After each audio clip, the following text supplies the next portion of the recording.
Welcome to the Humanities Team podcast with me, Steve Farrell. Humanities Team is an international spiritual movement whose purpose is to communicate and demonstrate the timeless truth that we are all one, with the divine and all life, caring for each other and the world we share, so that people's actions reflect this profound understanding within our generation. We believe that living this truth is essential to resolving the most chronic and acute world challenges and vital to creating a flourishing world of peace, harmony, and happiness. We offer transformative education programs in personal and spiritual development, and we host an annual event called Global Oneness Day. Similar to Earth Day, which galvanized the global environmental movement, Global Oneness Day has become a catalyst for spiritual activism and an integral part of the present-day global oneness movement, which represents a profound new paradigm in human culture. Humanities Team is the only global nonprofit organization working in transformational education. Since we are a nonprofit, there is no focus on growing profits or satisfying shareholders, and 100% of all revenue goes toward our work supporting conscious evolution, planetary awakening, and flourishing at every level of life. If you'd like to learn more about us or want to support our mission directly through donation or volunteering some of your time, please visit us online at humanitiesteam.org. And lastly, if you enjoyed this podcast, we'd be grateful if you'd leave us a review. Kenji Kumara is recognized as worldwide as a spiritual catalyst and is the creator of quantum light weaving and Sedona vortex activations. With an academic training in education, psychology, and the healing arts, Kenji serves as a facilitator of consciousness to assist those who wish to explore the personal path of illumination and awaken to their soul's destiny and life purpose.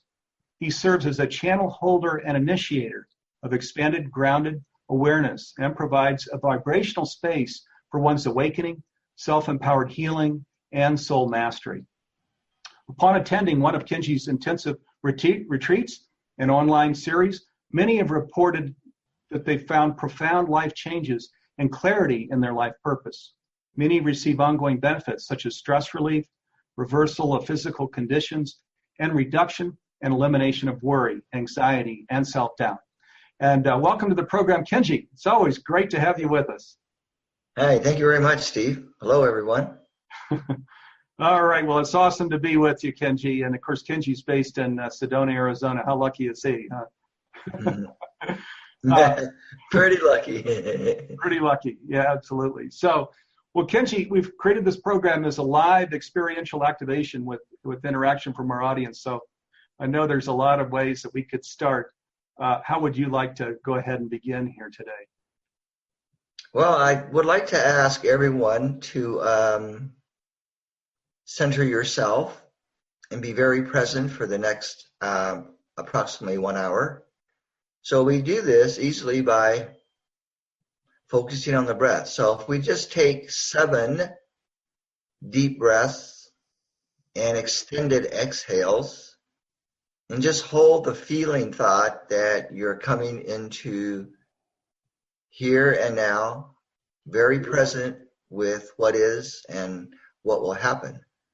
And just let go of anything that you feel you have to do right now mentally, so you can be very present. Just let go of the day, your to-do list. Let go of what's happening in your world and just be here present. And feel the connection with the earth as your support. Very important. And this will help to set the activation for the next hour. Okay, wonderful.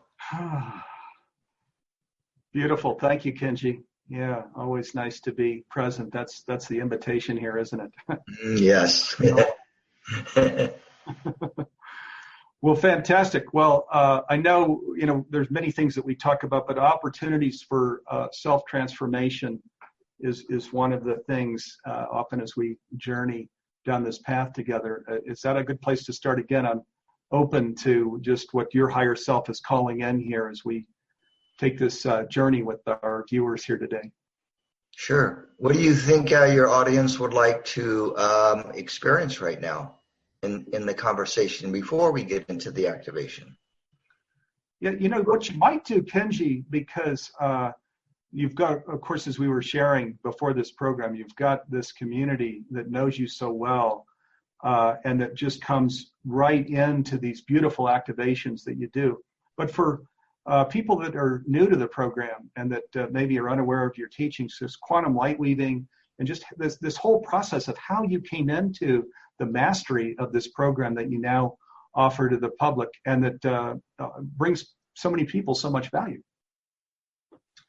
Well, we can always use a sports analogy, or learning how to ride a bicycle for that matter.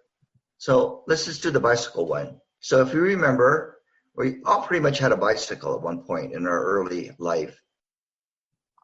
And we usually had to start out with training wheels so we didn't fall over. And we usually had to do it on level ground, not a hill.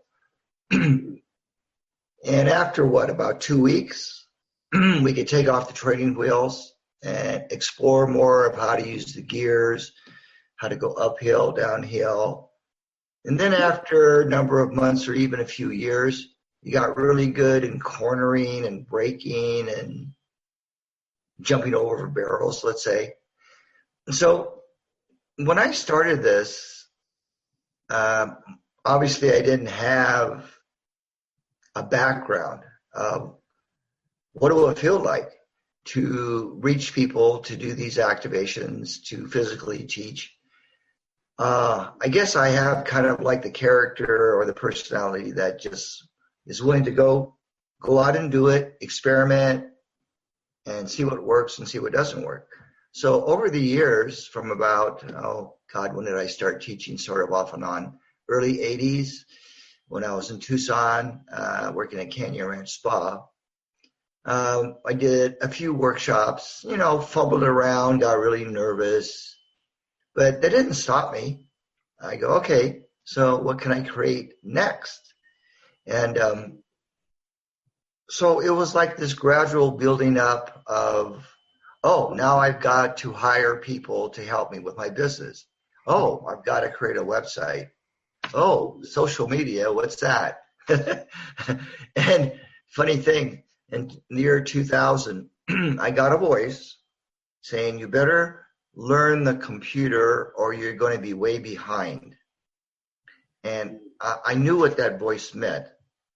So I went and learned it at the unemployment office in Mount Shasta, not having any background with anything having to do with computers. Oh my God, it was painful, but I endured.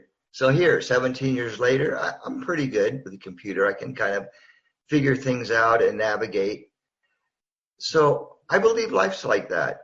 We're born in this world. We fumble around. We experiment. We go through our traumas and dramas. We go through our losses, our gains. And I come to realize, because there's a lot of, I believe, misconception about what enlightenment is, what is oneness, what is unconditional love, all of that stuff. But I really don't care.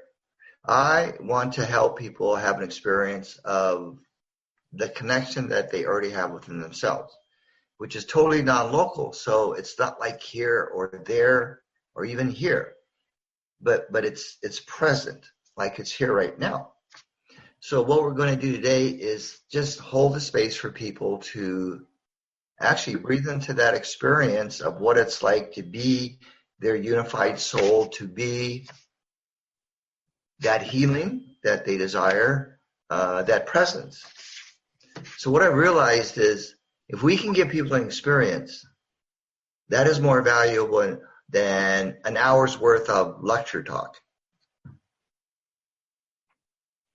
Yes, it is. That's beautiful. Boy, and thank you for bringing in your a little bit of the history where you were Canyon Ranch and you shared you were kind of starting this, and it was a little bit of a fumbling experience, because I know I can relate to that. I'm sure viewers can relate to that. So this journey to mastery is like that, isn't it? It's not like you just start out as the Buddha.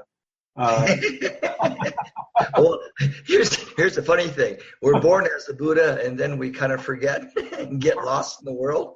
And coming back home full circle, back to, oh, yes, I guess I am the Buddha. Right, exactly.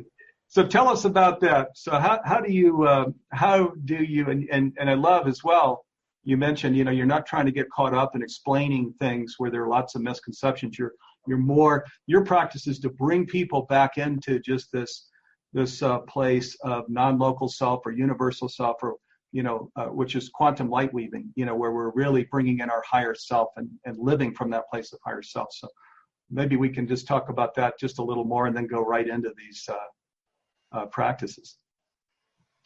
Well, let me see here. What's coming to mind is, and we can look at it from a Christian perspective, because most of us were raised in a Christian environment, whether our parents went to church or not. That influence is ingrained in the atmosphere, in our culture, literally in the ground. The teachings, the misconceptions of the teachings of a Christ, let's say. Oh, you could even say, and a Buddha. See, where I see the stumbling block is, in a sense, is people's ideas about what reality is. That gets in the way. And if you look at the news, on an extreme level, it manifests as what we see on the daily news, which is not very pleasant. We all can agree to that. So how do you take something like Krishnamurti was always questioning, can the mind be free? Can the individual soul personality, can it actually be free of the thoughts and the beliefs, the conditioning in the mind? He did not know, so he posed the question, can the mind be free?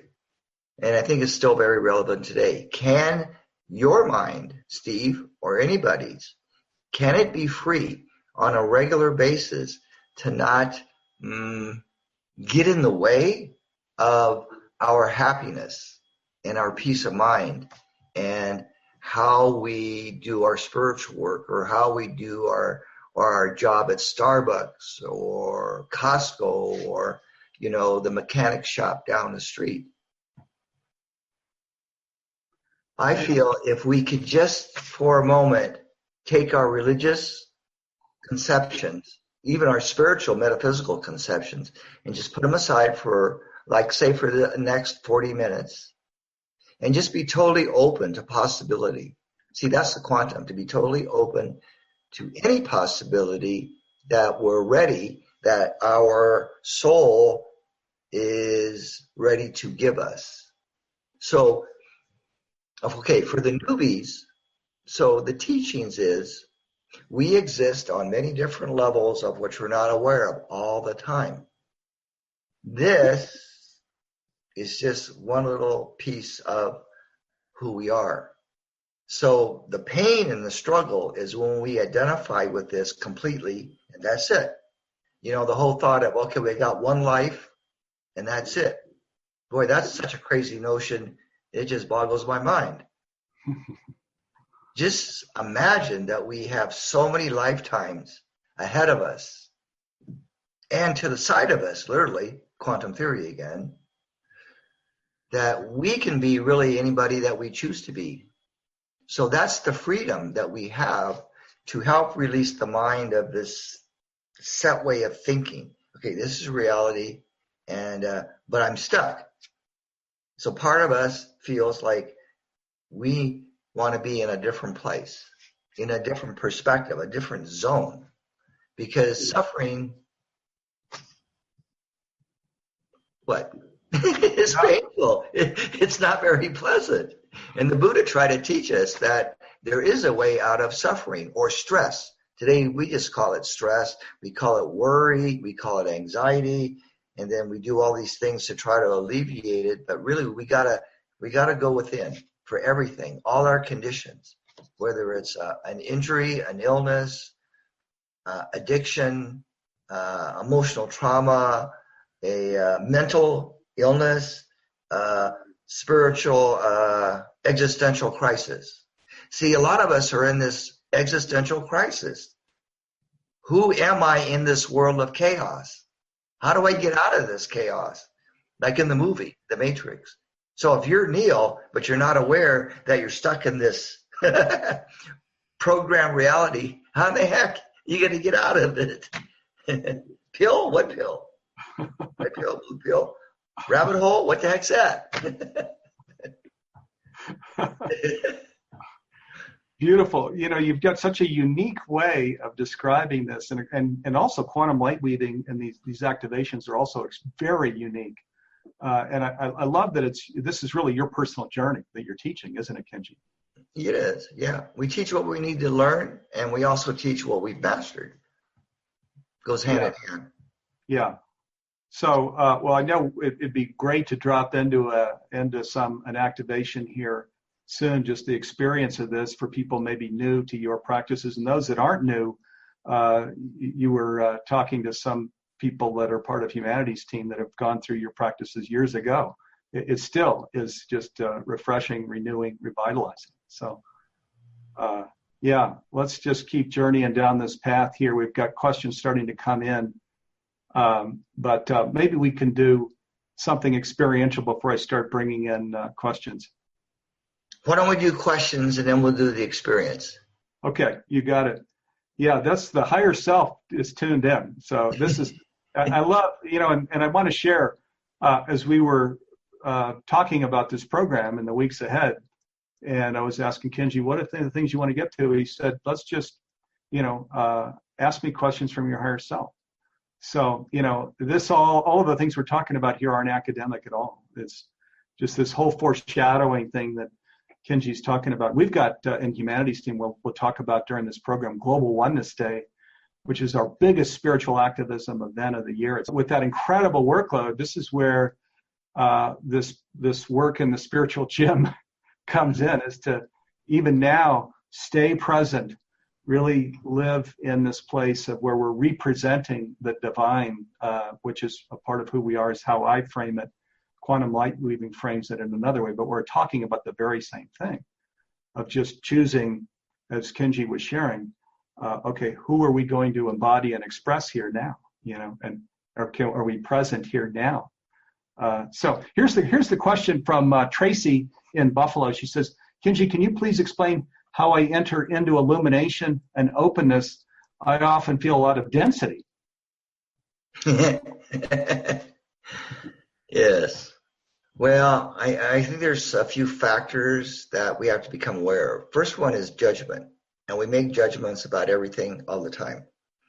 So when we become aware that we're judging something or someone or a situation, we can decide, okay, let's just drop that for right now, because that's not important, this judgment, whatever it is. We all know what that means. We make an analysis of something and then we make it good or bad, or we feel a certain way when we make that thought adjustment that we call it judgment. So let's just imagine that we didn't have to ever make a judgment about ourselves, about other people, about situations we don't like. And if we just accept it, that, okay, this is my experience of this. Okay. So I can take a deep breath now, okay, and move on. And I'm still present. That to me feels much more simple than how we've complicated our life. Don't you think, Steve? Yeah, very liberating. So don't try and what you resist persists. So you're saying, no, instead breathe into it, feel it, and then just kind of let it go, in a liberating kind of way. Yes, teach ourselves, okay, that's not really important. Okay, so I'm upset with that person. All right, so I'm going to feel the emotions of it. I'm going to be aware of my thoughts and my judgments. And then, okay, let's let that go and move on, because contemplate it logically. It makes no sense to hold on to judgments and grievances and resentments and, oh God, that happened to be 18 years ago or last year. We flash back. We always have flashbacks of like, oh, that didn't work, or that worked, or oh, gee, I went through that experience. Okay, let it go. You don't need to keep being attached to it energetically. Let it go and move on. So it's easy to say, but we need to practice this aspect of being aware of our thoughts and our feelings and our judgments, and then let them go. Yeah, so beautiful. in the work that we offer, whether it's retreats or personal sessions or Sedona hikes, we all have this same focus, the intention. My intention for my clients, my friends, students that come to study is, all right, what kind of a state can I express to them that tells them it's okay to be themselves, it's okay to begin to feel this enlightenment energy, which is everywhere all the time. We don't have to seek it. We just have to get centered, whether you call it meditation, doing yoga, walks in nature, to get centered and to feel that presence and go, yeah, that's me. That is more me than anything else. See, we allow our thinking mind to get in the way of so much stuff. And Kenji, that enlightenment energy, so how do you know when you're in that place? What does that feel like to you? Feels really good. It feels like a natural high, if you want to put it on a level of emotional scale. So the comments I get when people go into their own oneness is they say, oh, there's no thoughts. And there really isn't. There's no thoughts in that space. Oh, I have not felt this peaceful in I don't know how long. Oh, I feel so much love and I feel so connected to everything. So that's what they continually say on a regular basis. So that's your indicator that, hey, you're in a place that you know you want to be, but generally you're not there because you're in the busy world trying to accomplish everything. So we need to learn how to bring that peacefulness into the marketplace. And that is going to take the rest of your life. That's ongoing. That's every day. It's a journey. Yeah. How do I master today? Well, first you've got to create the feeling of how do I want to feel today? I want to feel more love and I want to feel more joy. Period. That's it. Okay. Let's go for it. So that's a good segue into a question here from Gloria. She says, how do I forgive myself for judgments? And thank you. She says, I do hear your words, yet thoughts are so loud, especially at having thoughts about, these judgment things. Okay, dear, just decide today that you're going to become friends with your thoughts and know that you are not your thoughts. You are not your thoughts. So we have believed that we kind of are what we think. But that's not true. Because if you take your thoughts and put them aside, you can do that right now, literally, just playfully, just take your thoughts, put them aside, and now just tap into your soul, which is everywhere. So that's the real you. This over here is just an experience, and it really doesn't mean anything. In the long run, it doesn't mean anything. See, we've been conditioned to think. When we were little kids, we were conditioned to think. We weren't conditioned to feel kinesthetically, to feel emotionally, to feel sensorially. We weren't trained to operate that way. So we have to now begin to shift our paradigm, right? So to now make how do I feel and what do I feel more important than what I think. Think about anything. So make friends with your thoughts. Love your thoughts and go, okay, I hear you, and now step aside. You can actually say to your head, to your mind, okay, and now step aside. Thank you for sharing, and now step aside. So you're acknowledging that part of you that maybe is an analyzer, what do we call it? A judger, in a sense, the right and wrong part, all of that. See, we could go on and on answering that question, But hopefully you are getting a sense of what can be possible. Yeah, boy, The that's judgmental you really mind. went to the essence is that these judgments, that this is not who we are. These are just, as Oh, you're bringing in quantum physics here, that these are thoughts that are cerebral, and not trying to push them away. I love that about this practice, Kenji, because of course, what we resist persists. So if we just try and push away the thoughts without taking that breath in and acknowledging them, even giving them a hug before we release them, they'll just keep coming back, which maybe speaks to Gloria here, who says they're so loud, these judgments, and it's hard for me to forgive myself. You might bring in the dimension of forgiving self. I think you kind of implied a lot of things in what you just said, Kenji, but do you want to address that specifically? Oh, I got a sense of why that is her loud thoughts. Probably has to do with mom or parents and how they trained her to be in the world, discipline, all right, ethics, manners, whatever. So we have to remember, if we were judged, and especially verbally and emotionally, that's going to be in our head. That talk is going to be in our head. And so a lot of times when we hear these thoughts, they're not ours. They're our parents, our first marriage partner, our first love affair, who knows, our first teacher at school, the nun or the priest at church. Have I ever heard really loving things that the church people taught little kids? No. It's always been they did this. And see, that'll stick. That'll stick to you unless you understand that that's not you, and that was a projection and a judgment upon you that has nothing to do with you. That's their problem.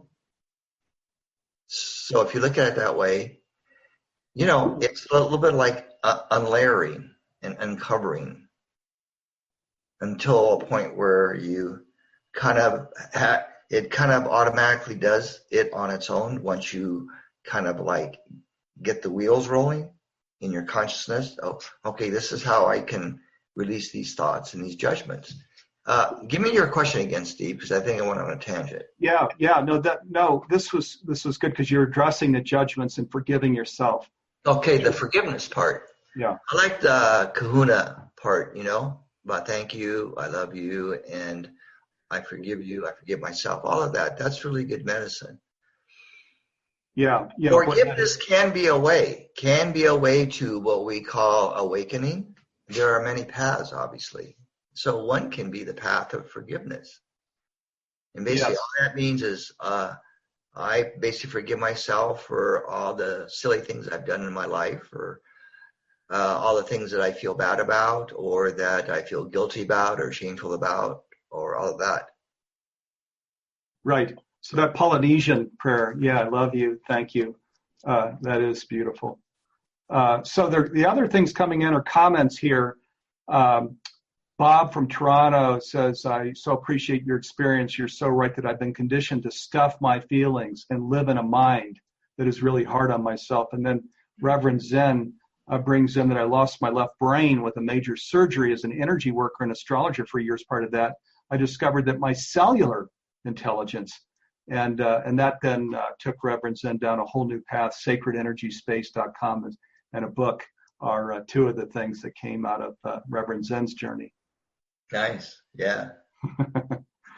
So you're touching on a lot of important, very relevant things here, Kenji. Yeah. Well, why don't we? Do you want to do an activation thing here? Okay, we'll do about a 10-minute activation. I'm going to close my eyes.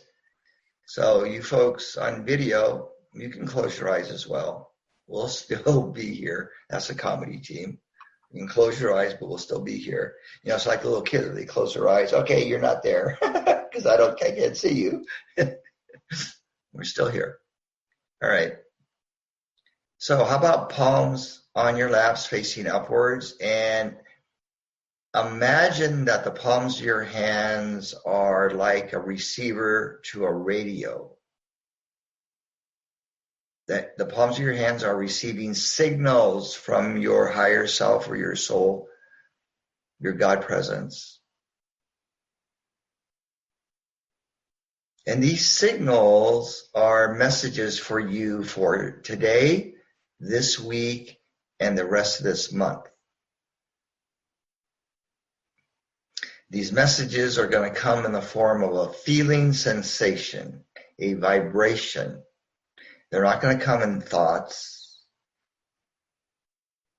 although they may come in visual symbology. But we like you to feel the sensory signal that's entering your body. So when your hands consciously take in and receive signals from the universe, they're like impulses that can be instantly translated by your body. Not your mind, but by your body. Because your body is intelligent. And see, not so much see, feel where it goes, these signals. Where they go in your body, because they're going to go to an area of your body where you need it. So it could be your stomach, your liver, the base of your spine, your eyeballs, your jaw, your TMJ, your lungs. So wherever you are needing this right now, wherever you can receive these healing frequencies, if we can call it that, just breathe it in. Now again, feel grounded with the earth. Just feel a connection that your body is a part of this beautiful earth.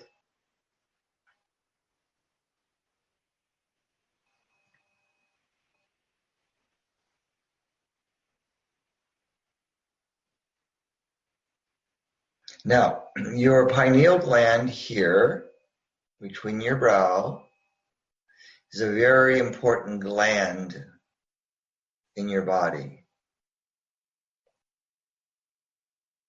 Pineal gland is represented by your inner eye, or your sixth chakra. You have many chakras, by the way, 144,000. You have many layers in your auric field, like 144,000. So you are very immense, in a matter of speaking. So feel and imagine that around you, that you are you're taking ownership of your space. To both sides, to front and back, top, bottom, diagonal, in all 10 directions, as we say, that you are owning that energy space. Now what you're going to do is take a deep breath and just let go of all the energies that aren't yours, are leaving your space right now. On the out breath, poof. And you're going to feel a difference when you do that. Let's do one more time. You take everybody's projections, emotions, feelings, belief systems from day one and just remove it from your space. Give it back to them wherever it came from. And now take a deep breath and fill up your space once again with you.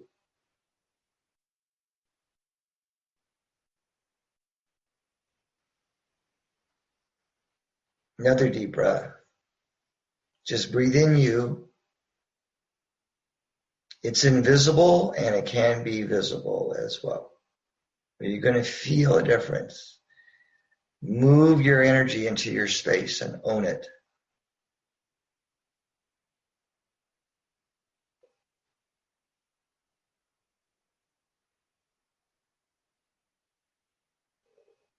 Now, bring your awareness to your solar plexus right here, and also to your chest and your heart area. So it's the core of your body, actually from your belly button up to the part of your lungs.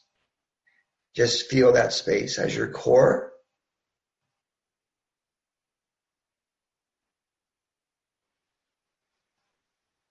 And with your feeling, kinesthetic abilities, your sensing, sense that you are choosing now, today, right now, to be more of your natural self in all things. And take a deep breath and feel what it's like to be peace and harmony. Now breathe that into your life. So you're going to breathe that out into your space.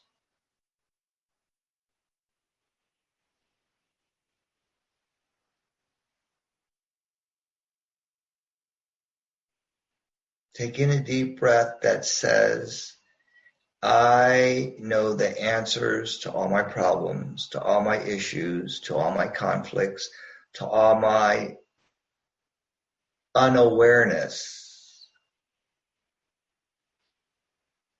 I know I am the answers to all my internal conflicts, judgments, pain, and suffering.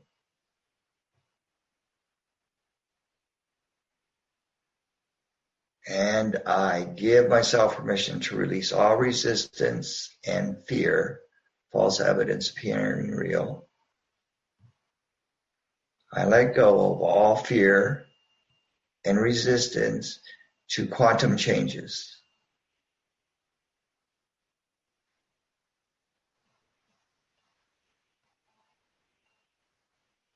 Now, feel as if your pineal gland is being stimulated. It'll feel a little tingling, maybe warmth or coolness. You might feel your brain actually shifting and moving internally. That's normal. You might feel a slight pain in your heart come and go.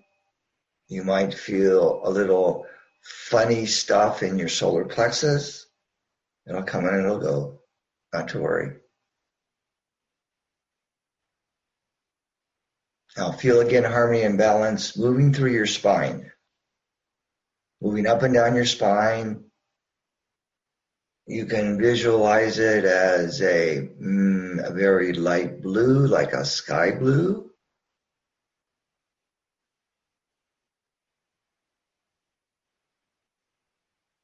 Or just a feeling of peace and calm and centeredness.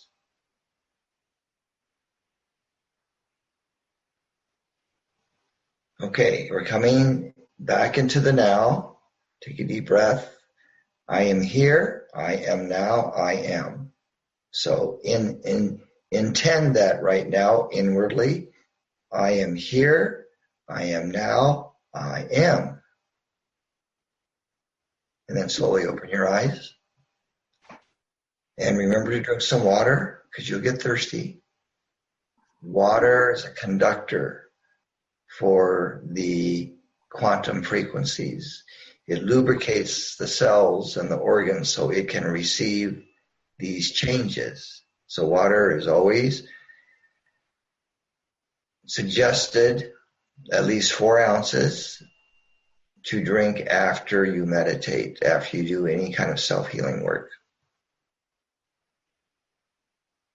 Okay, when you're ready, slowly open the eyes and just be present.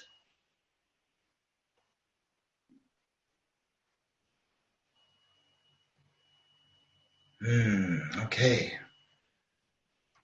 The hardest part is opening your eyes. Yeah, well, that was beautiful, Kenji. Wow, thank you.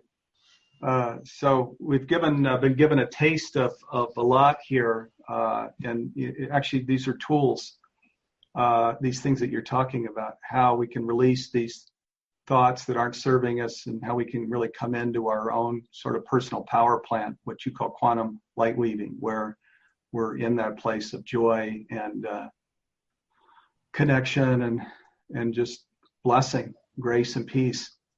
We're going to talk a little bit about something that you developed here for our viewers, but Kenji, as you're guiding people down this path, these are beautiful tools. How do you invite people to just really kind of keep these tools present and handy to use on a day-to-day basis? Because I suspect some of the challenge is just